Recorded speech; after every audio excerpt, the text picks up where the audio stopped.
நல்லா மோடம் கட்டி நிக்குது. இருக்கிற இருப்புக்கு இன்னும் ஒரு அரை மணி நேரத்துல மழை பெஞ்சிரும். ஆளுக்கு ஒரு ஆஃப் இல்ல, ஒரு கோட்டர் வாங்கினு எல்லாம் ஆளுக்கு பாதி பிரிச்சுன்னு போயிடலாம். என் வீட்டுல கூட சைடிஷ் இது பாரு, எட்டு வரேன். நீ எட்டு வா சைடிஷ் எட்டு வா. காரி முஞ்ச சைடிஷ் ரோஸ் குக்கி, பழைய முறுக்கு போயிடலாம். அந்த சைடிஷ குடிச்சு ஊருக்குள்ள வாந்தி எத்தனை அசிங்கப்படுத்தலாம் இருக்க முடியாது. புரியுதா? வீட்டுல பூனை பண்ணி அந்த கதானி அப்படி எடுத்துன்னு போ. பக்கமே வராது பாரு. என்னப்பா குடிக்கிறோமா என்ன கதை? அதான் அவங்க காசு தானே குடிக்கிறோம். எங்களாண்டெல்லாம் இல்லன்னு தெரிஞ்சு போச்சு. 700 ரூபாய் வச்சுக்கிட்டு நீ எங்களாண்ட கேக்குற. பாக்கெட்ல 700 ரூபாய் இருக்கு தெரியும். கண்டுபிடிச்சீங்களா? என்ஜினே பரவாயில்ல. அவ்வளவு சீக்கிரம் கண்டுபிடிக்காத. கரெக்டா இருக்கும். 700 ரூபாய்க்கு அதனா ஒரு கடை வச்சிருப்பிய புழு.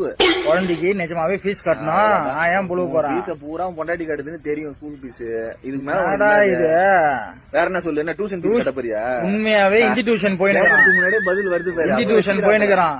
கேவலம் ஒரு கோட் இருக்கு. உன் பையன் இந்தி டியூஷன். ஆமா. அவன் என்ன கேள்வி கேட்டான் தெரியுமா? என்ன கேட்டான்?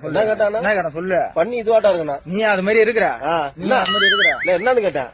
போய் அனுப்பி கேளு. போய் கேட்டான்ல விளையாட்டுத்தனமா வேணா கேட்டிருப்பான். நான் என்ன சொல்றேன்னா, உனக்கு மட்டும் ஒரே ஒரு கோட்டர் வாங்கி தரேன். நான் கிளம்புறேன். என்னப்பா ஃப்ரெண்ட்ஷிப்னா இவ்வளவுதானா? நீ இதே மாதிரி தான் சொல்ற. ராவா குஷ்டு சண்டை கண்டு குஷ்டு ஓடி போடுற வீட்டுக்கு.